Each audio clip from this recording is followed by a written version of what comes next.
ꯑꯍꯥꯟꯕꯃꯛꯇꯗ ꯃꯤꯠꯌꯦꯡ ꯇꯥꯕꯤꯔꯤꯕ ꯑꯃꯗꯤ ꯇꯥꯕꯤꯔꯤꯕꯁꯤꯡꯕꯨ ꯅꯤꯔꯃꯂꯥ ꯊꯥꯡꯖꯝꯅ ꯇꯔꯥꯝ ꯅꯣꯛꯆꯔꯤ ꯏꯀꯣꯛꯅꯣꯅ ꯈꯨꯔꯨꯝꯖꯔꯤ ꯄꯨꯗꯨꯅ ꯂꯥꯛꯆꯔꯤꯕ ꯏꯁꯩ ꯁꯛꯅꯁꯤ ꯊꯧꯔꯝꯅꯤ ꯊꯧꯔꯝ ꯑꯁꯤꯗ ꯁꯤꯖꯤꯟꯅꯖꯔꯤꯕ ꯅꯝꯕꯔ 7005707808 ꯍꯥꯏꯔꯤꯕ ꯅꯝꯕꯔ ꯑꯁꯤꯗ ꯀꯣꯜ ꯇꯧꯕꯤꯗꯨꯅ ꯑꯄꯥꯝꯕ ꯏꯁꯩ ꯁꯛꯄꯒꯤ ꯈꯨꯗꯣꯡꯆꯥꯕ ꯋꯥꯍꯣꯡ ꯔꯦꯗꯤꯑꯣ ꯑꯃꯗꯤ ꯗꯥꯏꯃꯟ ꯇꯤꯚꯤ ꯉꯥꯏꯄꯩꯗꯩ ꯊꯝꯖꯔꯤꯕ ꯅꯝꯕꯔ 7005707808 ꯍꯥꯏꯔꯤꯕ ꯅꯝꯕꯔ ꯑꯁꯤꯗ ꯀꯣꯜ ꯇꯧꯕꯤꯗꯨꯅ ꯑꯄꯥꯝꯕ ꯏꯁꯩ ꯁꯛꯄꯒꯤ ꯈꯨꯗꯣꯡꯆꯥꯕ ꯋꯥꯍꯣꯡ ꯔꯦꯗꯤꯑꯣꯒꯤ ꯃꯥꯏꯀꯩꯗꯒꯤ ꯊꯝꯖꯔꯤ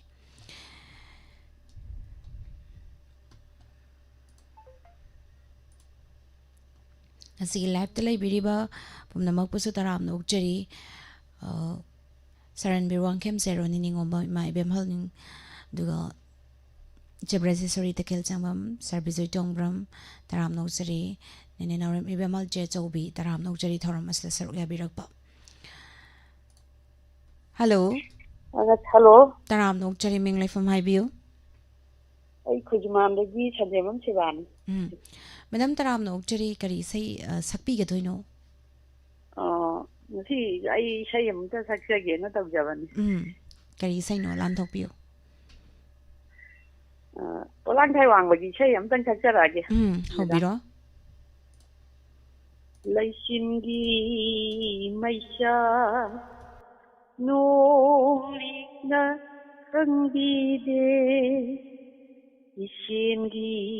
ꯃꯩꯁꯥ ꯏꯔꯩꯅꯁꯨ ꯎꯕꯤꯗꯦ ꯊꯃꯣꯏ ꯃꯩꯁꯥ ꯏꯔꯝꯅ ꯈꯪꯕꯤꯗꯦ ꯂꯩꯆꯤꯟꯒꯤ ꯃꯩꯁꯥ ꯅꯣꯡꯂꯤꯛꯅ ꯎꯕꯤꯗꯦ ꯉꯥꯏꯔꯛꯄꯅꯤ ꯄꯨꯡ ꯉꯁꯤꯗꯤ ꯂꯥꯛꯂꯤ ꯎꯅꯔꯔꯤꯅꯤ ꯂꯝꯕꯤꯁꯤꯗ ꯂꯪꯂꯥ ꯂꯪꯖꯤꯡ ꯈꯪꯗꯅ ꯆꯠꯂꯤ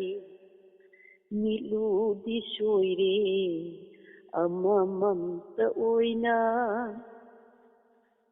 ꯍꯨꯟꯗꯣꯛꯄꯁꯨ ꯉꯝꯗꯔꯦ ꯍꯨꯟꯖꯤꯟꯕꯁꯨ ꯉꯝꯗꯔꯦ ꯁꯤꯕꯨ ꯀꯔꯤ ꯃꯩꯁꯥꯅꯣ ꯅꯨꯡꯁꯤꯕꯅ ꯈꯪꯕꯤꯗꯦ ꯊꯃꯣꯏ ꯃꯩꯁꯥ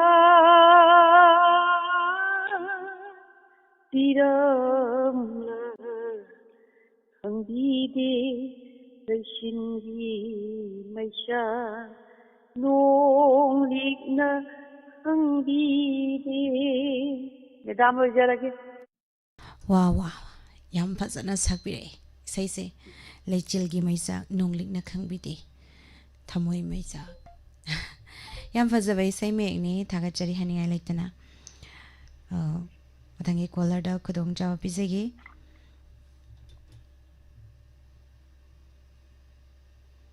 ꯊꯝꯖꯔꯤꯕ ꯅꯝꯕꯔ 7005707808 ꯍꯥꯏꯔꯤꯕ ꯅꯝꯕꯔ ꯑꯁꯤꯗ ꯀꯣꯜ ꯇꯧꯕꯤꯗꯨꯅ ꯑꯄꯥꯝꯕ ꯏꯁꯩ ꯁꯛꯄꯒꯤ ꯈꯨꯗꯣꯡꯆꯥꯕ ꯊꯝꯖꯔꯤ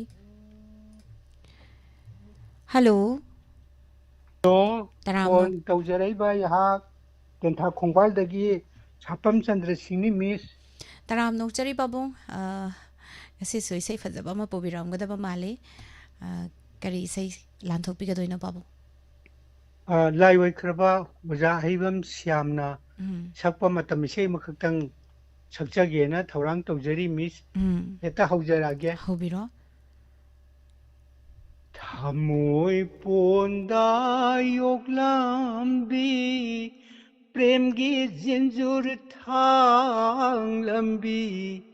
ꯍꯥꯗ ꯆꯦꯛꯂꯥ ꯁꯛꯍꯦꯟꯕꯤ ꯍꯥꯗ ꯆꯦꯛꯂꯥ ꯁꯛꯍꯦꯟꯕꯤ ꯑꯩꯒꯤ ꯊꯋꯥꯏ ꯑꯣꯏꯔꯝꯕꯤ ꯊꯃꯣꯏ ꯄꯣꯟꯗ ꯌꯣꯛꯂꯝꯕꯤ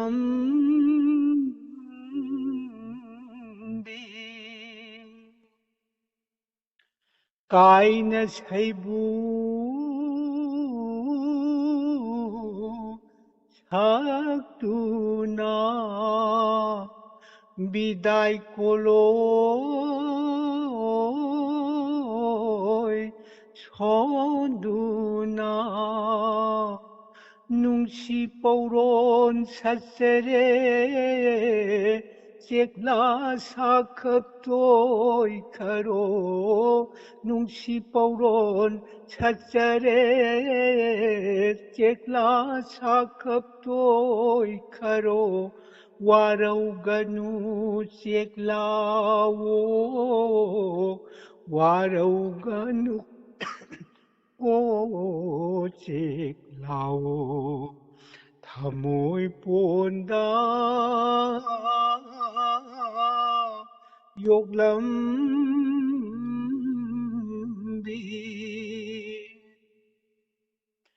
काउबा ngamdraba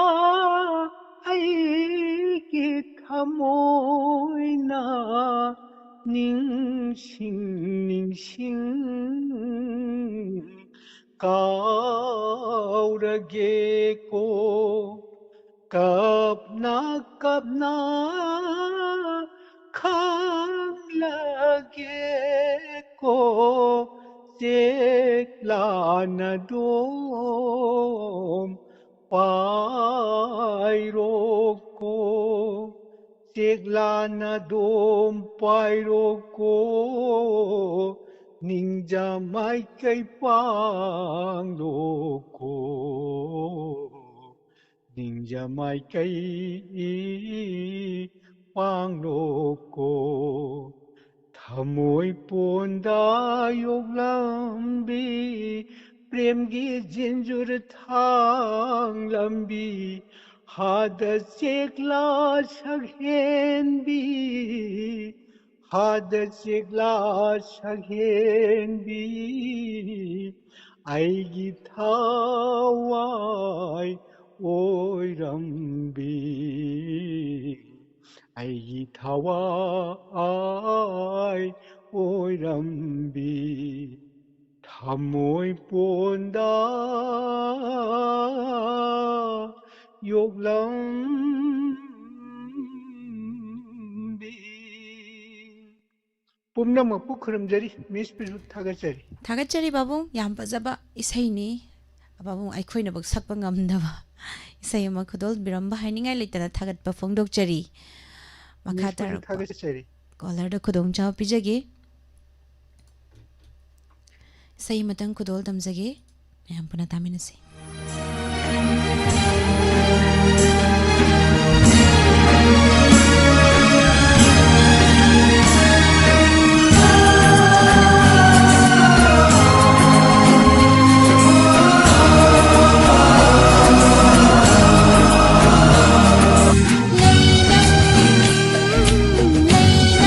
Ghiền Mì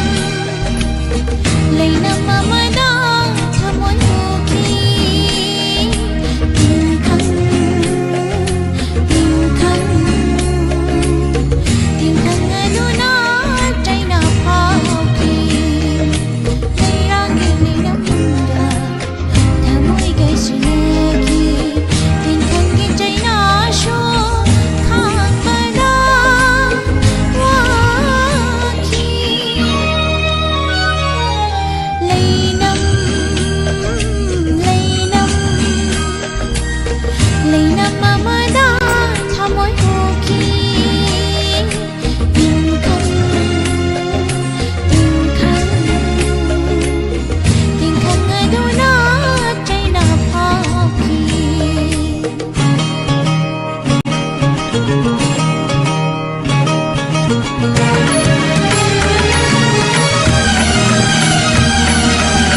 fullakta kana khangdana uramlaba pirangdo khanglamgani maram nangshu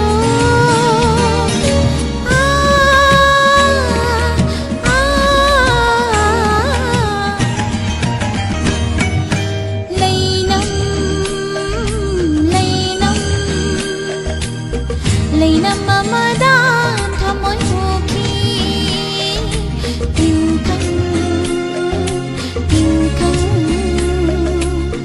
tingkang aduna China phauki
Nang tabong nusiruba ay gita mo'y asina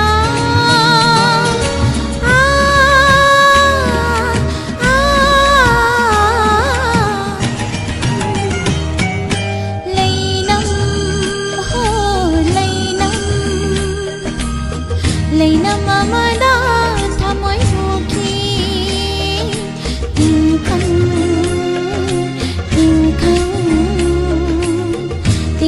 aduna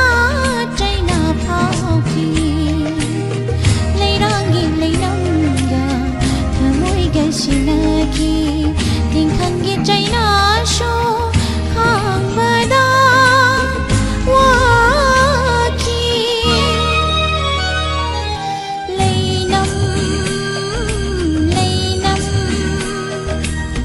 leinam mamada thamoy hoki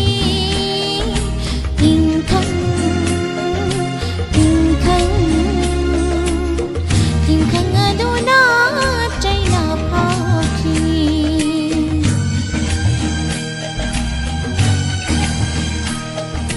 leinam tingkang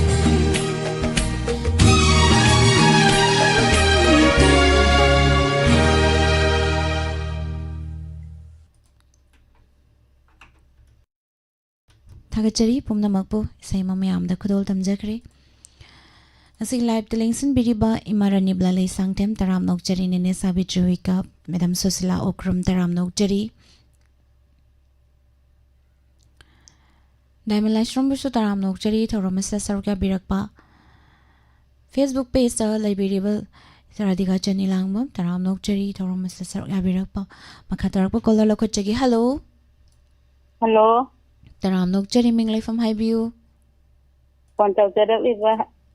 hirok tagi layaw ko jaye madam Madam le hau taram nokjari kari se lan thopi ga doino atia gi minok ai da gi se yamata lan posege aura sira hau biro Saida Sunaida Na tum si mai thonga Saida Sunaida Na tum si mai thonga Ningaba abandi manganda Mai thong ban Yinderi Muraba samlanga na chumna Tangeri Uungi paukong Tali Nuka Luina bani tinga Sajaida Sunayda na som simay konga Agatawana wajari Hoy kini na som laisanse Agatawana wajari Hoy kini na som laisanse Habal sipona Noktari Anigi sunara matauda Thamuki mapausu Tamli Rasileibi Nukuda Hazaida Paksaida Sunaida Nasum simai kunga Malang nananduna tanari Pamunang nasum su samlangsu Malang nananduna tanari Pamunang nasum su samlangsu Lembi mangli nungin tegla Mai kung sadau bada Hoirum ninoma chumale Hajadi yaba ahimse Pajaida Paksaida Sunaida Nasum simai kunga Hoisunjarage Thagatchari madam yam fazawai sai ma kodol biramba haningai leitana thagatpo phongdokchari maka tarakpa caller da khodong chaw pizage thamjari ba number 7005707808 hariba number sida call to widuna pambai sei sakpai khodong chaw thamjari madam santi sanabam pabung jainta kumar thokchom taram nokchari thorom masla saruk ya birakpa ima budivati hidam ima madam mam bimolata taram nokchari Hello.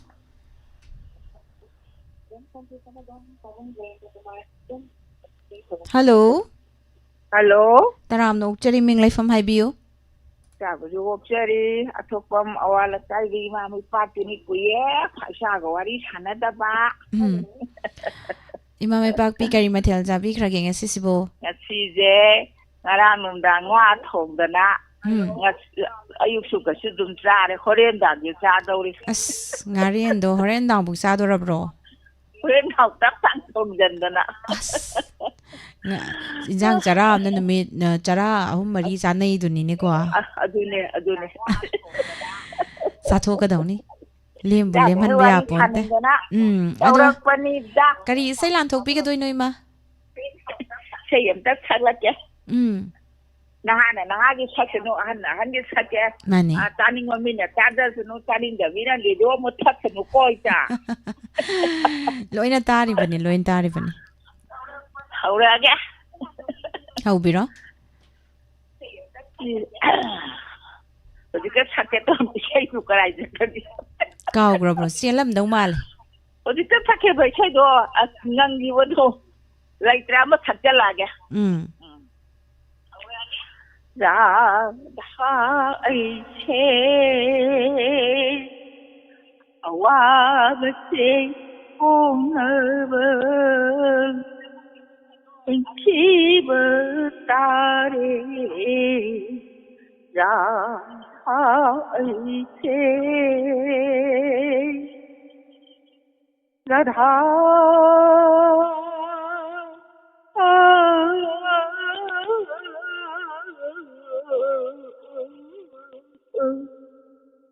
Radhai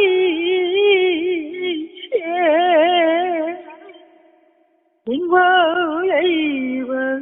chukan kanada Radhai che Ingvaiva chukan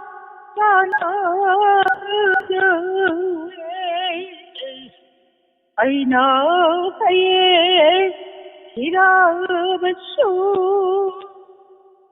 반가워서 또 이거는 아이냐 싫어봐 마땀두다 또만 더 오이나 본디요 다하이셰 와버 공너버 인기버 따레 다하이셰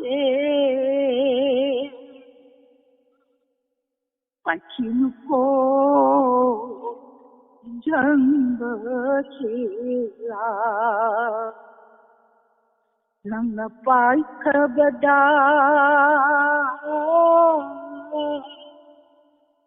alakani salude mai ko chamba elao thamoi chela nang chebe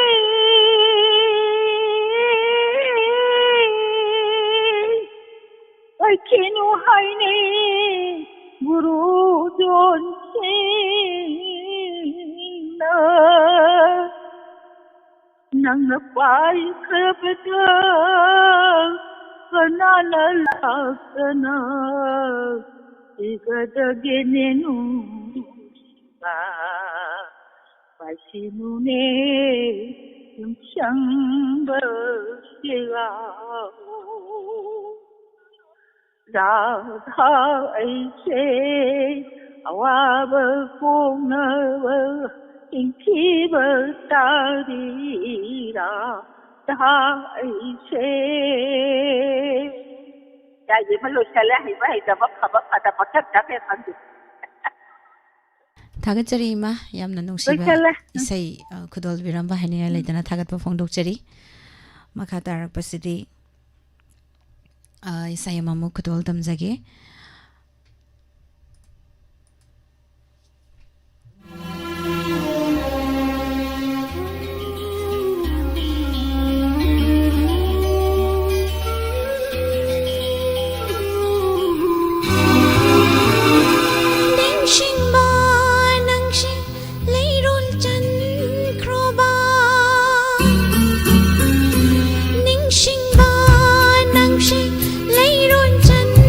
Croba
ꯂꯤꯔꯨꯕ ꯋꯥꯔꯤꯅꯤ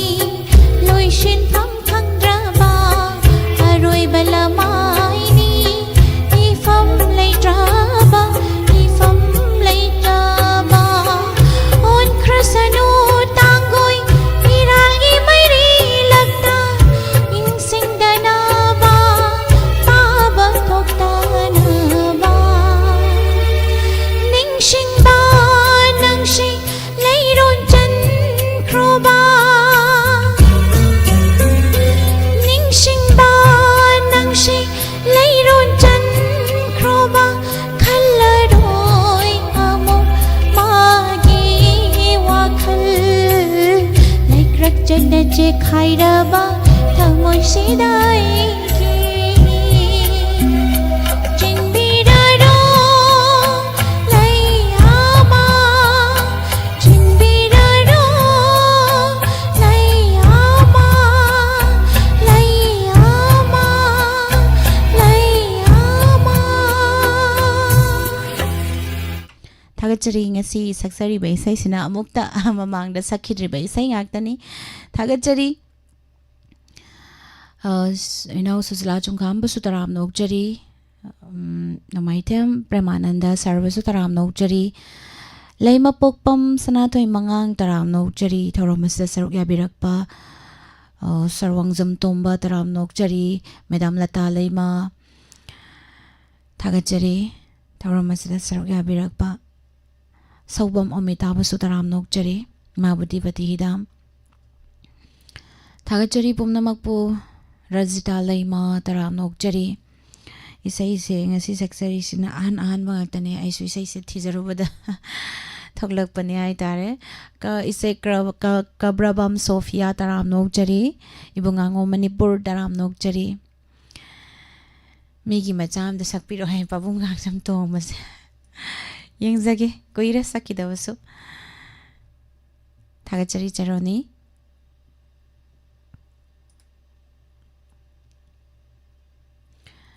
thank you ꯐꯖꯩ ꯍꯥꯏꯕꯤꯔꯛꯄ ꯒꯧꯔꯕ ꯈꯨꯃꯟ ꯇꯔꯥꯝꯅ ꯑꯣꯛꯆꯔꯤ good evening ꯑꯗꯨꯒ ꯉꯁꯤꯒꯤ ꯃꯈꯥ ꯇꯥꯔꯛꯄ colour ꯑꯃꯨꯛ ꯂꯧꯈꯠꯆꯒꯦ hello hello ꯇꯔꯥꯝꯅ ꯑꯣꯛꯆꯔꯤ ꯃꯤꯡ ꯂꯩꯐꯝ ꯍꯥꯏꯕꯤꯌꯨ ꯃꯤꯁꯦꯁ ꯈꯥꯡꯉꯕꯣꯛꯇꯒꯤ ꯑꯕꯦꯝ ꯃꯦꯗꯥꯝ ꯇꯔꯥꯝꯅ ꯑꯣꯛꯆꯔꯤ ꯀꯔꯤ ꯏꯁꯩ ꯂꯥꯟꯊꯣꯛꯄꯤꯒꯗꯣꯏꯅꯣ ꯃꯦꯗꯥꯝ ꯁꯛꯄꯤꯗꯨꯗꯤ ꯀꯥꯎꯖꯈ꯭ꯔꯦ ꯁꯨꯝ ꯁꯛꯆꯔꯛꯑꯒꯦ ꯍꯧꯖꯔꯒꯦ ꯃꯤꯁ ꯍꯧꯕꯤꯔꯣ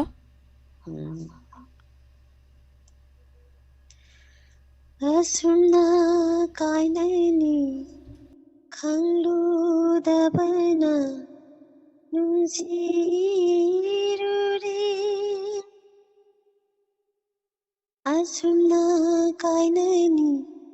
ꯈꯪꯂꯨꯗꯕꯅ ꯅꯨꯡꯁꯤꯔꯨꯔꯦ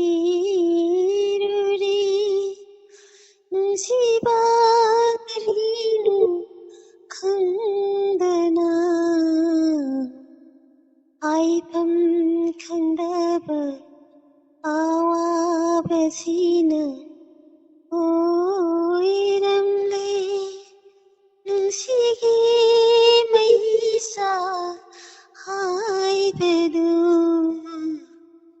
ꯑꯁꯨꯝꯅ ꯀꯥꯏꯅꯅꯤ ꯈꯪꯂꯨꯗꯕꯅ ꯅꯨꯡꯁꯤꯔꯨꯔꯦ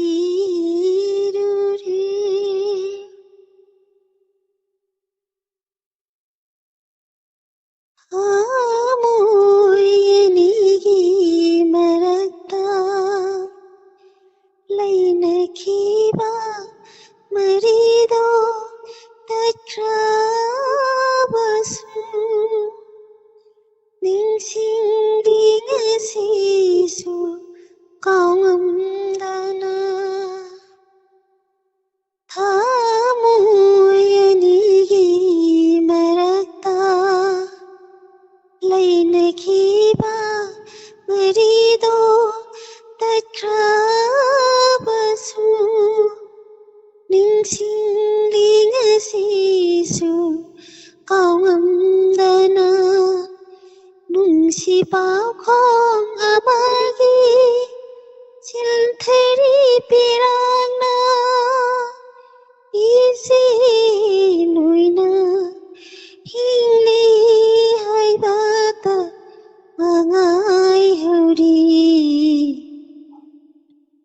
수나 가이나니 강루다바나 눈시루리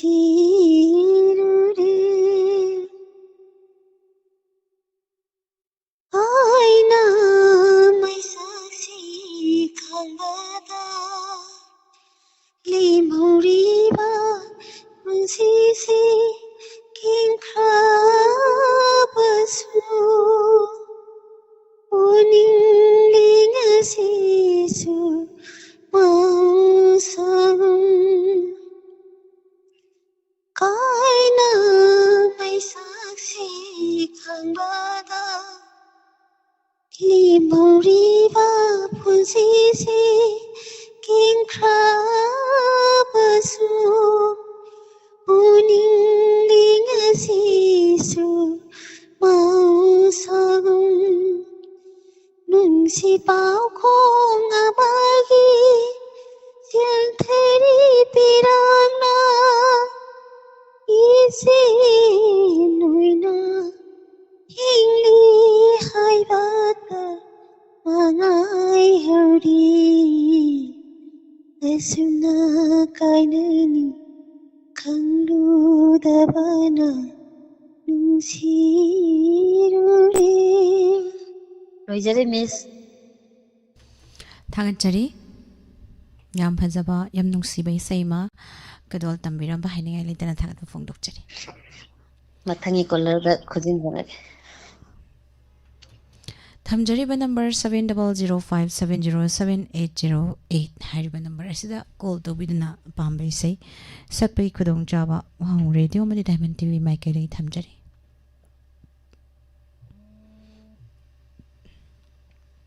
हेलो Hello. ताराम नोकजरी मिंग लाइफम हाइबियो Welcome to the Contact World. Nokboxing Martaki Unita. The Spirk. करी इसै नो लांथोक पिरो FM Mode. Hello. Hey, Mami Lokao. Hey, Chapo Lokao. Radio दगी खिदंग औ रेडियो दगी खिदंग लापथोक पिरो Lakole. होबिरो Tawai oiba Labloni egi Inashida honungu Damlagi tamohi awase Ninjagi ninahasabu Ninjagi ninahasabu Hamdana honungu Damlagi tamohi awase 하지쟁아오자베는 말란 띠드나 제이루가 파울라게니냐 시디는 시마 까나기 ton지야오드나 타모신 하이제니 이파이 이기훈도구나 와스테기 있어보는 시디 할락로가 아무때기 이나다 Wasagi iso ko na nga si halag mo maamok tegi nasa ho Hawaii oy ba ho Hawaii oy ba Nesmission darage थागतजरी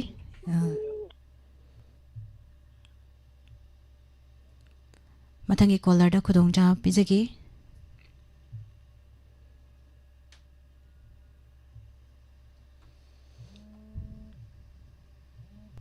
hello Hello, ताराम नोकजरी मिंग लाइफम हाइबियो ayo wabagai sakasi pagina marko meno. ताराम नोकजरी करी इसे लांथोक पिगदोइनो निने Samna su kuire ngasi am tang try tauge na tarokpani ado isai ne. Aina aram keno da radio da chana le da han doina ayumda sakriba isai ne ba kwa. Kano yum sakwa kagi imagi kanai hogalo do. Khu ga thang ni kai sakriba isai ne ado nuksi drang se sakjara ke tau. Hi hi Hojara ge. होबिरो 이마기 까나이 haugallo thiên lý mơ tâm imagi can hai haugallo thiên lý mơ tâm rajava chesma chande chanau hoi duna nangbu haubalagli chalhembang imagi kanai haugallo thiên lý mơ tâm nangida mayom li imanam nani makon nangida mayom li imanam nani makon yena duma samina na pizza sinda chula bang umangni yang na ting kan bani chula bang umangni yang na ting kan bani hadong magan na koi mayam imagi kanai haugallo thiên lý mơ tâm Piklaban na chansin bazat ibada Piklaban na chansin bazat ibada Wada banati imagikan hai Malin sinamam ringai halau kung kanai Wairang di koi mana kumbangan imagi kanai haugallo thiên lý mơ tâm loijare थागतजरी नेने याम नुंसिबे इसाई मा खदोल बिरम्बा हानिया लाइतना थागत फोंदोकजरी thank you मथांगी collar खदोंग जा बिजगी इसाई मादंग खदोल दमजगी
थागतचरी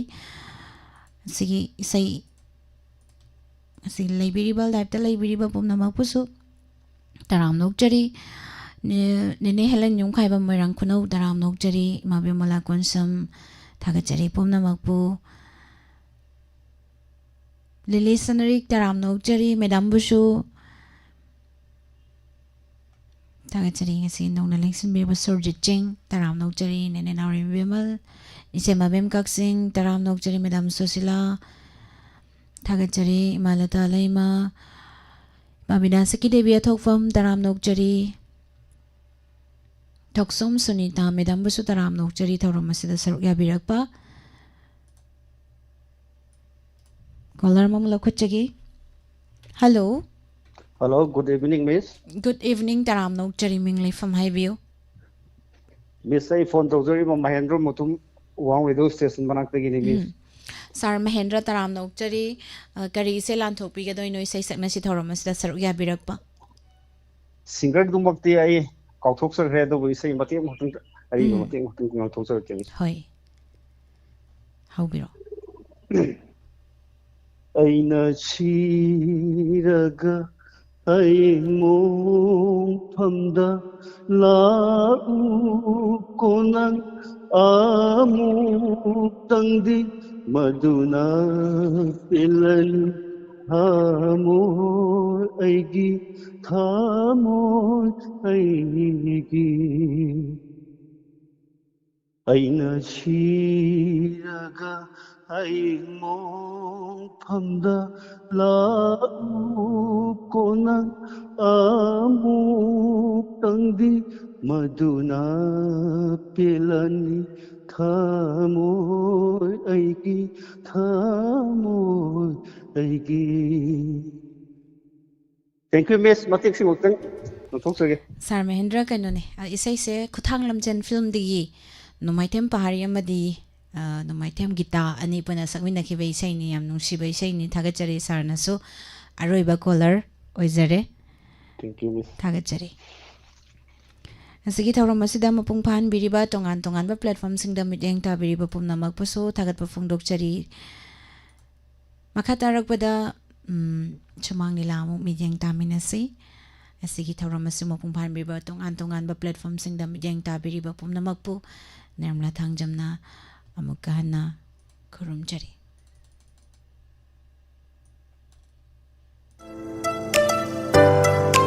इचाम महितम हाइबसी MA doctor engineering लोइबदा मसागी सही कुनमंगा फावदी महितमदा दुम लोइकी मतमसिदा महितम लिबे इचाना महिसंगदा महितम हाइबसी स्कूलदना ख्वाइदगी सांग समना हाइरबदा छात्र अदुना class 12 लोइबदा स्कूलदा महितमबगी मतमसी सही 13 बोली अदुगा कॉलेज अमदी यूनिवर्सिटी महितमदना सुमनतगी सही मंगा खतन समना हाइरबदा स्कूलदना महितमबगी सही असी सांग हेल मरम असनि चाबु महितमदा अफब स्कूल अमा खनबा हाइबसे ममा मपागी ख्वाइदगी मरुइबन मसिगी दमक्ता इचागी मिंग चन्नबगी दमक्ता अफबा मतिक चाबु स्कूल सोइदना खनबिगदबन अमरोमदा ममा मपाई खोइने इंग्लिश ngangrabadi लारिक हैतबो ओइने खलिबसी अरानबो ओइगन मरमदी स्कूल अयाम्बा महि तमलिबा मीडियम असी इंग्लिश मीडियम तमलिबा लारिक सिंग असी इंग्लिश मीडियम दनि तमलिबा लारिक सिंग असी मणिपुरी अमदी हिंदी नतना इंग्लिश ता तंबा इबा ngaktani एग्जाम मतमदा हंगलिबा क्वेश्चन सिंग इंग्लिश ता ngaktani इसा सिंग पाखुम पीबसु इंग्लिश ता ngaktani मसिदा इबा पाबा इंग्लिश लैंग्वेज खंगलबन मसिदगी हेना मरुवरिबदी क्लासरूम दा तमलिबा लारिक खुदिंग दा यावरिबा पारा सिंगदा ज्ञान लौसिंग हाइबदी मोरल लेसन आइडिया कॉन्सेप्ट पारा खुदिमक की पीरिबन पारादु दा यावरिबा ज्ञान लौसिंग मोरल लेसन आइडिया कॉन्सेप्ट पुमनमक्से मुन्ना खंगौरबतदा अइगी इचाना अचौबमी लीडर अमा सोइदन ओइरकदबन स्लोपलैंड पब्लिक स्कूल खोंगजौ CBSE affiliated boarding school academic session 26-27 की admission हाउजरे मोबाइल नंबर 9615965922 लोइनेना 9615520109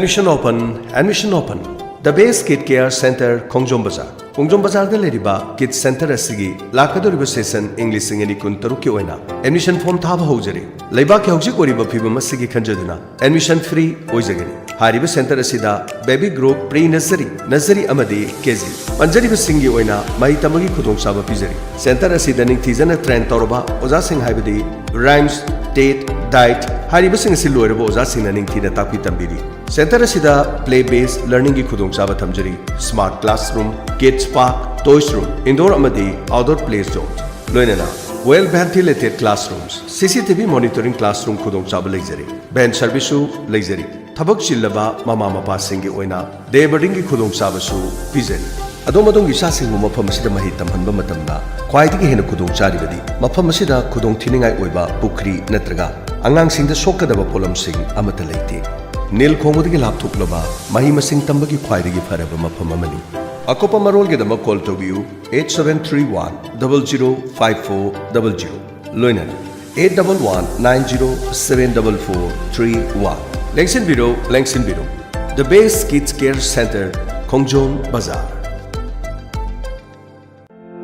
Yening Coaching Center YCC Thoba Hauka Asem Lampa Mafam Asida Sainik Nabodia RMD Amadi Atopa Class 6 Tigina 9 Fawagi Competitive Exams Singidama Mausang Coaching Kudong Chava Pizari Yening Coaching Center Ge HMN Singdi First position in Class 9 State Topper First offer in State Girls category First offer in OBC category First offer in Defense category Loinana Shatra Chamagi Matakta Sainik Amadi Nabodia Putokraba Coaching Center Amani Mafam Asida Tapi Tambiri Basingasi Matam Amagi JNB Thobalgi student ngakani akang naba sit masing first phase ki oina masing nifu loinana second phase ki oina masing nifu oizagani english ani kunga taru kun taret session asigi dama form thaba houzani eligibility na class 3 pass amadi masigi matha screening test first phase ki oina langliba december ki tang 13 english ani kun manga second phase na january ki tang kun manga english ani kun taru mafam na thobal hau khada leijariba mafam asida pangthuk jagani pass tawgi changna 87% loinana session january ki last week ki houzargani relief कैंपता लेरिबा छात्र सिंगिदमक